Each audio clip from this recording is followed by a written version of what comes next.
Kavindani mwikanisyo wa ndeto uendeeye ukusiiwa kati wa Ngavana wa kaunti ya Kitui na Seneta wa kaunti isu Enoch Kiio Wambua, yu Spika wa mbunge ya kaunti isu Kinengo Katisya niwamwenda Kiio aumanwe kila waweta kulikiila uthukumi wa silikali ya Kitui. Kwianana Kinengo ni kana Seneta Kiio ndaile ukuna wa kulunga silikali ya Malombe kwa kuthi isioni cia nduani indi aile kwika huku isila komitini cia mbunge Aiweta kana wa kulunga uthukumi wa Ngavana ni wa amemba mbunge ya kaunti isu Joseph Itina wa Seneta wa Kitui kukile maukuli ukone na uthukumi wa Ngavana wa Kitui na kuthukuma kwa milati imwe ya silikali ya kaunti isu. Ona kwingwi keziro linya tamalinga. Yina ke Spika wa mbunge ya Kitui Kinengo Katisya niwe yumilia na kumutetea Governor Dr. Julius Malombe. Governor, wewe jua kwamba we will support you, we shall defend our government. The same way you support us, Your Excellency. And we want to thank you. In all development projects, you always tag us along and you involve us. Thank you very much.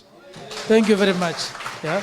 So tafadhali, tusikubali external forces waingilie Kitui County Government. Wanaingilia for their own benefits, for their own interest. Hii serikali ni ya governor na timu yake na sisi. Ukiona MP ama kiongozi mwingine akona interest na sand bill, jiulize ni kwa nini siende national government. Hata wameshindwa kuoversight national government, wanajifanya nakuja kuoversight county government. Hatutakubali, Your Excellency. Kinengo ni wakulia Seneta wa Kitui Enoch Kiio Wambua kulikiila uthukumi wa Malombe. Aiweta kana wa kunikila hundu serikali ya Kitui ithukumite ni wa MCA ma kaunti isu na kitha Seneta nukwenda kwika uu ati katiba na kutumia nzama cia mbunge ya Senate ila sitikilitwe kikatiba kuthuima uthukumi wa Governor ona wiva va Kenya. I respect our Senator very much. He's actually my friend. Lakini kutembea Kitui County na kuattack serikali yetu ameniataka hata mimi. Oversight na mtu yote anayetaka kurecord na aseme, maana siogopi kitu yote. Mimi natetea serikali yangu.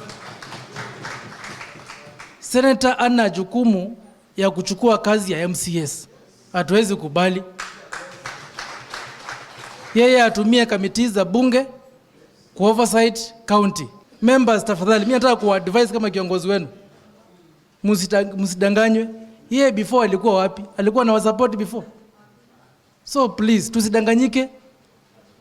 Tutofautishe urafiki na kazi. Kazi ya oversight ni kazi yetu. Haizi kuja akijifanya anawapenda sana, nataka kuwa support, nataka kupiga serikali, anakupiga pia wewe.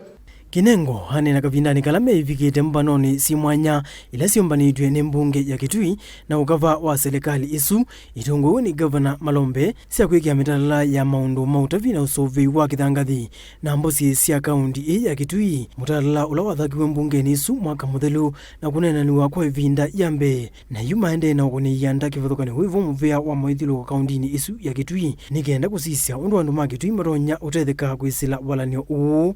I said this is the most important, not one of the most important.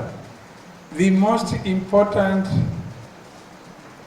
business we will undertake as members of the county assembly, as the members of the county executive, is this particular bill. Why? Because it deals with the key concern these days.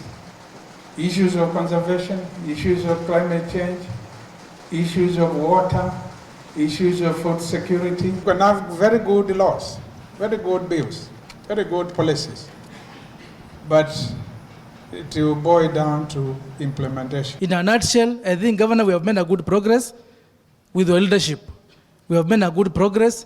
Wacha hii sheria ya policy, hii sheria ya sand, iishe. I'm sure kunafaa kuwa na a clause on amendment, an amendment clause. County Solicitor, please make sure there's an amendment clause, a very good one, an amendment clause in the law, yeah, so that in case new ideas come, Governor, because good ideas come every day, so that we can amend. Or we may have thought an idea here is good, but to get the ground practically tuone ni mbaya. Tutakuja na tuweze kuamend. Tuondoe siasa kwa maneno ya sand bill, kwa maneno ya sand policy. Tafadhali. Joseph Witheka ngilivote vilingi wa Mauvu Mutongoi TV.